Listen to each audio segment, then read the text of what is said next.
میرے استاذ نے ایک بات کہی، فرمایا کہ بزرگوں کا یا علماء کا آخری زمانہ دیکھو گے تو گمراہ ہوگے، ان کی پچھلی زندگی دیکھو۔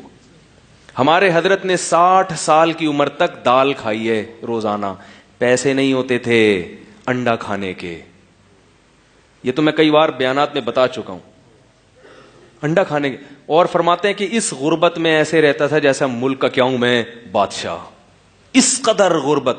اور عہدہ کیا تھا؟ دارالعلوم کورنگی میں شیخ الحدیث، 20 سال میرے شیخ نے صحیح بخاری پڑھائی ہے، جو سب سے بڑا عہدہ ہے، اور پاکستان کا سب سے بڑا مدرسہ دارالعلوم کورنگی میں۔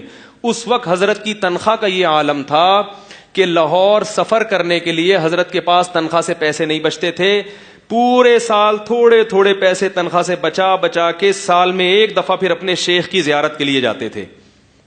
ٹرین کا کرایہ جمع ہوتا تھا، بسوں میں سفر کرتے لٹک لٹک کے، ٹھیک ہے نا۔ بچی کی طبیعت خراب ہوئی تو ٹیکسی، حضرت کے پاس گاڑی واڑی نہیں تھی، ٹیکسی کے انتظار میں بچی کی جان چلی گئی، بخار ہوا تیز، وہ انتقال ہو گیا اس بچی کا۔ یہ عالم تھا غربت کا۔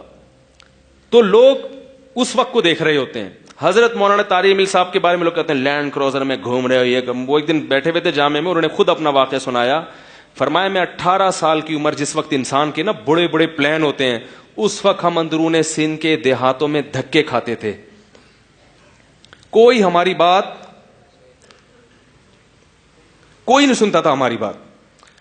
فرمایا کہ کئی سال دھکے کھا کھا کے لوگ کیا کرتے تھے کہ مسجدوں سے سامان اٹھا کے باہر پھینک دیتے، اور یہ تھے بڑے اونچے خاندان کے، میڈیکل کالج MBBS چھوڑ کر آئے ہیں، ایک جہاں ٹھاٹ باٹ دیکھے، زمیندار تھے، چودھری تھے وڈیروں، ان کے باپ دادا سارے علاقے کے چودھری۔ اتنے بڑے آدمی کے ساتھ جب یہ سلوک ہوگا، نہ گھر میں عزت، گھر میں بھی تانے کے مولوی بن گیا، مولوی بن رہا ہے، کسی کام کا نہیں۔ فرماتے تھے کہ ہم دھکے کھاتے تھے۔ تو ایک دن میں مایوس ہو کے میں نے اپنے ایک بزرگ سے کہا، میں نے کہا حضرت یہ کب تک ہم یہ دھکے کھاتے رہیں گے، کوئی نہیں سنتا؟ تو فرماتے ہیں کہ انہوں نے یہ خوشخبری دی، فرمایا کہ تم یہ اللہ کے لیے قربانی دے رہے ہو، ایک وقت آئے گا بادشاہوں تک اللہ تمہاری رسائی، بولو بھائی، بادشاہ تمہیں بلائیں گے، وزراء تمہیں بلائیں گے۔ تو یہ جو اہل اللہ کے آخری زمانہ ہوتا ہے نا، جس میں لینڈ کروزر میں گھوم رہے ہوتے ہیں، اس کو دیکھ کے گمراہ ہونے کی کوشش، اگر مولویوں کے اتنے مزے ہوتے ہیں تو اپنے بچوں کو مولوی کیوں نہیں بناتے ہیں بھائی؟ ہر آدمی چاہتے ہیں نا میرے بچے بہت مزے کریں، تو بناؤ نا اپنے بچوں کو مولوی۔ آپ کو پتا ہے مدرسے میں جا کے بیٹھ جائے گا، عجیب سا، نہ کوئی سرٹیفکیٹ، کوئی ایسا سرٹیفکیٹ جس کی بیس پہ کہیں جاب مل سکے۔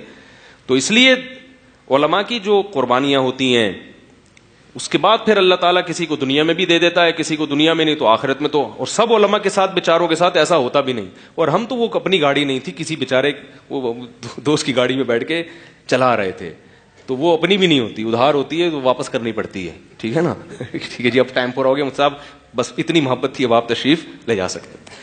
اللہ تعالیٰ سے دعا ہے کہ اللہ اہل علم کی محبت اور قدر نصیب فرمائے۔ مفتی طارق مسعود صاحب کے بیانات سننے کے لیے YouTube سبسکرائب کریں، اور اگر آپ لائیو ویڈیو کو کبھی بھی مس نہیں کرنا چاہتے ہیں تو سبسکرائب کرنے کے بعد بیل آئیکن پہ کلک کرنا مت بھولیں۔ جزاک اللہ۔